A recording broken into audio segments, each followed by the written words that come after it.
Yay, this made all of us laugh. But watching this scene, I only had one real question. Does Cassie even love Nate anymore? Because right here, Nate is literally getting beaten to death, and she only cares about her lip gloss. But if we rewind this exact same situation back 5 years to season 2, we saw this. A completely different Cassie, absolutely terrified and crying her eyes out. So, I have a question for you guys before we dive in. What do you think made the change? What went so differently in those 5 years to turn her from a terrified girlfriend into this? Drop your theories in the comments right now. Because to understand this bizarre behavior, we need to dive into the beautiful, messy chaos of her mind. To understand the girl crying on the floor in season 3, we have to look at the tragic flaw that put her here. And to do that, we need to look at who Cassie was at the very beginning. In season 1, Cassie's entire psychological foundation was built on a massive validation void, stemming directly from her father abandoning her. Inside her head, her core operating system was simple. If I am not perfectly pliant, pretty, and completely devoted, the man I love will leave me. She equated sexual desirability with actual emotional love. The proof is in how she treated herself. Look at her relationship with McKay. When McKay was humiliated at that Halloween party, he projected his shame onto Cassie and made her change her outfit. Inside her head, she didn't think he's treating me badly. She thought, I am a burden. I need to shrink myself to make him comfortable. She was passive passenger in her own life. But then in season 2, enter Nate Jacobs, and suddenly that sad passivity turns into a manic, destructive obsession. Achieving Nate wasn't just about getting a boyfriend. Inside Cassie's head, the thought process mutated. If the most powerful, intimidating guy in school chooses me over my beautiful, confident best friend, then I am finally valuable. I am the ultimate prize. She completely lost her grip on reality to get that validation. That grueling 4 a.m. beauty routine, that wasn't self care, that was a desperate performance. She was agonizingly molding herself into his exact fantasy just to hack his gaze. And when guilt of betraying Maddie started eating her alive, her brain fractured. That iconic bathroom breakdown, where she screams she's never been happier, that is pure cognitive dissonance. She had to play the hysterical victim because her brain couldn't handle the reality that she was actually the villain. Think about the cost. To get Nate, Cassie burned her entire world down. She lost her best friend. She alienated her sister, Lexi.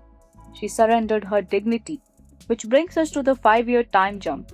By season 3, Cassie is trapped in a massive sunk cost fallacy. She needs this relationship to be fairy tale. She needs Nate to be successful, rich, and capable of throwing her the perfect wedding. Because that lavish, picture perfect lifestyle is the only thing that justifies all the bridges she burned to get there. But fairy tale built on a lie can only last so long, and on her actual wedding day, the cracks finally start to show. When Naz crashes the reception, Cassie overhears enough to realize Nate is in serious financial trouble. Look at her face in this scene. She is absolutely terrified. Then comes that incredible tense wedding dance. At first glance, you might think she is crying because she is scared of the dangerous men who just showed up. But no, inside her head, she is crying because she suddenly realizes they are going to be poor.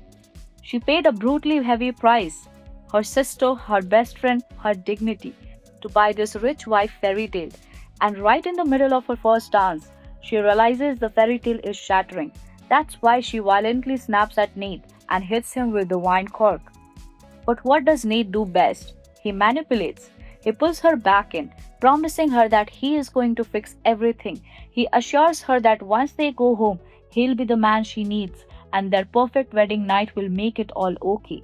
And because Cassie is so desperate for the illusion to be real, she lets herself be convinced. Which brings us to the bloodbath. The moment they walk into their home, Cassie expects Nate to prove it. She expects him to be the provider, the protector, the man who fixes it all. But instead, Naz is waiting in the dark. Nate is brutally bitten to an inch of his life, and he can do absolutely nothing to stop it. This is the exact moment Cassie's ultimate realization. Nate is going to fail. Every promise he made was an illusion. The fairy tale world she thought she secured is entirely fake, and this is why her behavior is so bizarre. The words we hear coming out of her mouth, crying about her ruined makeup, winning about her wedding night, are the result of her brain completely short circuiting. She is frozen. The internal wound of realizing her entire life is a lie is so heavy she cannot process the physical danger in the room. She literally cannot act normal because her mind is collapsing. This is the massive difference between season 2 and season 3. Back in season 2, when Fez beat Nate, Cassie hadn't paid the ultimate price yet. She was just a lost, terrified girl. But now she had paid the biggest price imaginable, only to realize the price was worthless.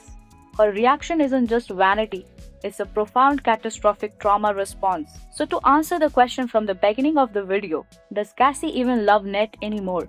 Honestly, I don't think we can put a label on it yet.